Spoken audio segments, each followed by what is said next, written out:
Maestro, ¿y cómo nos vamos a despedir? ¿Qué quiere decirle a nuestro auditorio para sellar esta Yo creo que es interesante muy charla? importante que asumamos la responsabilidad de nuestros tiempos, sentir que realmente es un gran privilegio el vivir en esta época, porque es una época en la que se está transformando totalmente todos los parámetros de conducta de la humanidad. Entonces, no estar en una actitud pasiva o nada más estar persiguiendo objetivos materiales como son el dinero y el poder, sino buscar realmente un camino de ampliación de conciencia y participar en este movimiento que está llevando a la humanidad a tener una conciencia planetaria.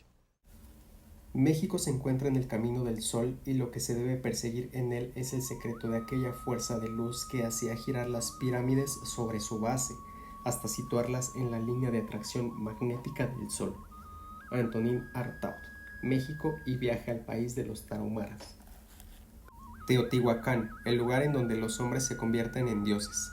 La misteriosa ciudad erigida en el mismo sitio en que naciera el quinto sol, semejaba el abatido cuerpo de un gigante cuyos miembros yacían semisepultados y dispersos. Incontables siglos de olvido y abandono no habían logrado sepultar del todo a la imperial metrópoli. Los restos de sus antiguas edificaciones continuaban siendo insuperable ejemplo de grandiosidad y simetría. Don Miguel y sus dos jóvenes hijos, tras descender del autobús de segunda clase que los condujera a la zona arqueológica, permanecieron largo rato en silencio contemplando con la vista fija a la mayor de las pirámides, cuya colosal figura dominaba el paisaje. Después, al percatarse de que aún faltaba un buen rato para que el sol llegase a la mitad de su diario camino, se dirigieron a un cercano puesto de refrescos. Mientras bebía lentamente su refresco, la mirada de don Miguel se posó en el calendario que colgaba descuidadamente en una de las paredes del local donde se encontraba. La fecha de aquel día aparecía subrayada con lápiz rojo, 21 de marzo de 1948. Un estremecimiento casi imperceptible, pero que ponía de manifiesto la profunda tensión que le dominaba, se reflejó por unos instantes en el rostro habitualmente inescrutable del supremo guardián de la tradición náhuatl. Hacía ya más de 4 siglos que los escasos mexicanos que habían logrado mantenerse en vela mientras el país dormía, aguardaban ansiosos la llegada de esa fecha. A la memoria de don Miguel acudió el recuerdo de las últimas palabras de su padre pronunciadas poco antes de su muerte. Cuando se terminaron sus chescos, los tres se encaminaron en línea recta hacia la pirámide mayor, llamada del Sol. Nada en su aspecto exterior revelaba en ellos algo fuera de lo común. Su atavío era el usual entre campesinos de modesta condición que habitaban en la región central de la República Mexicana. Sin embargo, cualquier atento observador no habría dejado de percatarse del vigoroso dinamismo que los caminantes revelaban en cada uno de sus movimientos. El ritmo de su marcha era semejante al que adquieren tras de un largo entrenamiento los integrantes de ejércitos altamente poderosos y disciplinados. Los abundantes montones de basura, al igual que los puestos de comida y baratijas colocados sin orden ni concierto por entre las ruinas, atestiguaban la escasa importancia que los habitantes del país otorgaban a la que fuera antaño ejemplar modelo de ciudad sagrada. Sin vacilación alguna, don Miguel y sus acompañantes llegaron hasta la base de la escalinata en la fachada principal de la Pirámide del Sol. Ellos eran los auténticos herederos de la última de las grandes culturas surgidas en México, y por tanto en aquella trascendental ocasión les correspondía efectuar el ascenso por el lugar de honor. Después de observar el sol y notar que éste se encontraba exactamente en el centro del cielo, los tres comenzaron a subir lentamente uno a uno los peldaños que conducían a lo alto del monumento. Acababan de iniciar su ascenso cuando percibieron el súbito despertar de la poderosa energía almacenada en la pirámide, una especie de extraña vibración cuyos efectos resultaban casi imperceptibles a simple vista, pero de una fuerza tal que iban tornando difícil sostener el equilibrio. Comenzó a dejarse sentir en toda la vasta estructura de la milenaria construcción. Los escasos turistas que en esos momentos se encontraban en lo alto de la pirámide se apresuraban a tratar de bajar lo antes posible. Así tuvieran que emplear manos y pies para lograrlo. Se escucharon asustadas voces en inglés y algunos gritos femeninos. Al parecer, los turistas juzgaban que un terremoto era el causante de aquellas inusitadas vibraciones, que a cada momento iban cobrando mayor intensidad. Don Miguel sonrió complacido. La rápida reacción de la pirámide constituía una evidencia segura de que en aquellos instantes otros auténticos mexicanos ascendían por los 4 costados del gigantesco monumento, pues tan solo la presencia de seres dotados de un elevado desarrollo espiritual, a los que llamamos caballeros águilas, podrían explicar el hecho de que la pirámide hubiese despertado de su letargo de siglos y estuviese pronta a cumplir la elevada misión para la que había sido creada: transmitir a la Tierra las más poderosas energías existentes en el universo. El pequeño grupo había cubierto ya más de la mitad de su recorrido hacia la cumbre cuando las vibraciones incrementaron considerablemente su potencia. Toda la pirámide semejaba una especie de inmensa campana estremeciéndose al impacto de rítmicos y fuertes golpes. Al proseguir su ascenso, don Miguel se dio cuenta de que la creciente fuerza de las vibraciones estaba convirtiéndose en un obstáculo insuperable para la subida de sus hijos. Estos jadeaban de continuo y sus rostros denotaban el enorme esfuerzo que estaban realizando. Sus contraídas facciones eran idénticas a las de aquellos que escalan una alta montaña y se ven privados del oxígeno necesario para el adecuado funcionamiento de sus pulmones. Con ademanes que ponían de manifiesto la derrota y frustración que les dominaba, interrumpieron simultáneamente su ascenso. Un sentimiento de profunda angustia se adueñó del ánimo del supremo guardián de la tradición náhuatl. La posibilidad de llegar a la cúspide y de encontrarse solo en ella le resultaba aterradora. La pirámide del Sol era ahora, igual que en sus mejores tiempos, un firme lazo de comunicación entre el cosmos y la Tierra. Al comenzar a fluir por su conducto energías llegadas de lo alto, cesaron bruscamente las vibraciones que momentos antes la sacudían. Todo el enorme monumento adquirió de pronto una extraña tensión de indescriptible intensidad. Los pasos de don Miguel se hicieron lentos y pesados. La tensión era de tal grado que el legítimo sucesor de los constructores de la pirámide llegó a temer que le resultase imposible proseguir su avance, pues el espacio mismo parecía haberse transformado en un impenetrable sólido. Haciendo un esfuerzo sobrehumano, don Miguel logró recorrer el último trecho que le separaba de la cumbre. No llegó solo.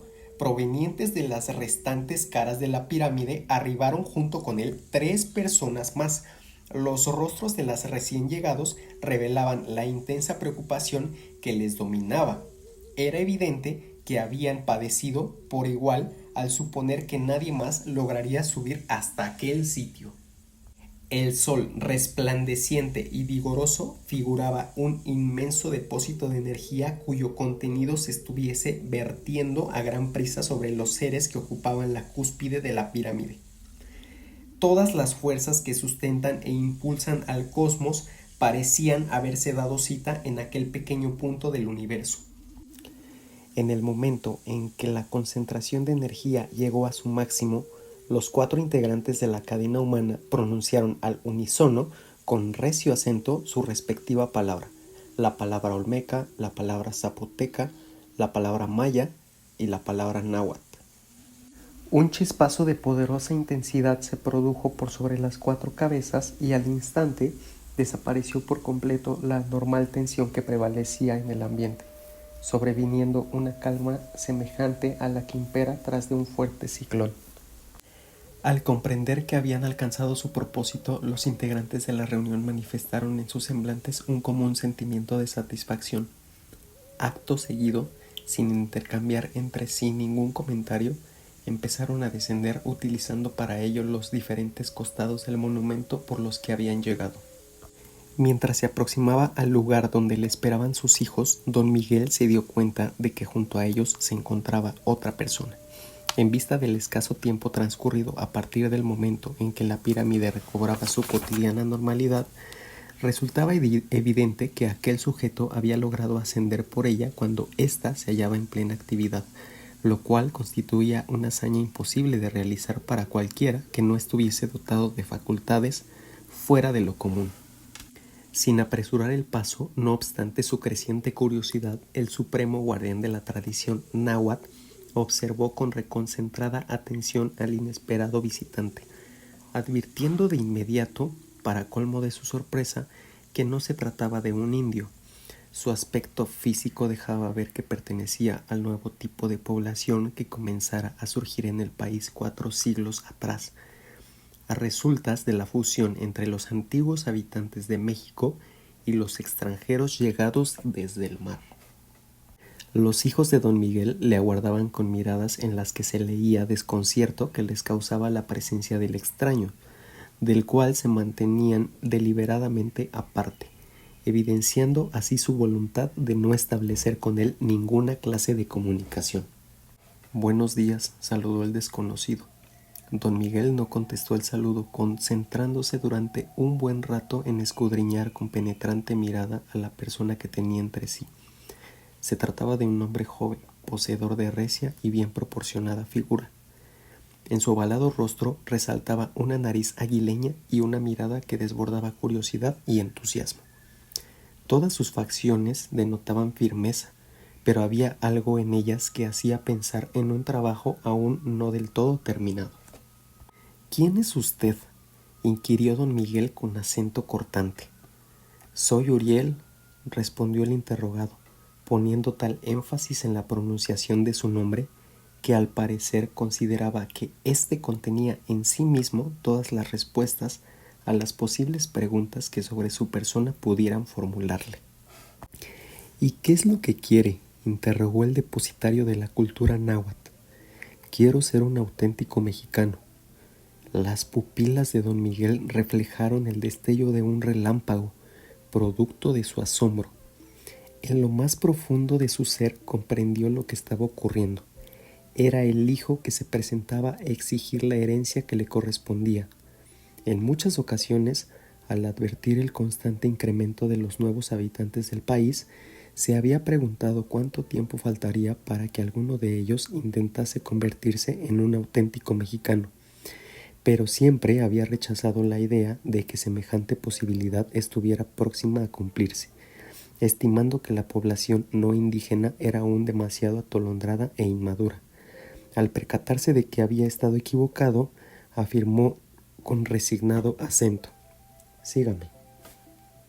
El interpelado no esperó a que le repitiesen 2 veces la invitación y de inmediato se unió a la comitiva de don Miguel. Al tiempo que descendían por la empinada escalinata, comenzó a formular una retahíla de interrogaciones. «Oiga, ¿qué fue realmente lo que ocurrió allá arriba? ¿Cómo pudieron lograr que se concentrase toda esa energía? ¿Hacia dónde la mandaron?».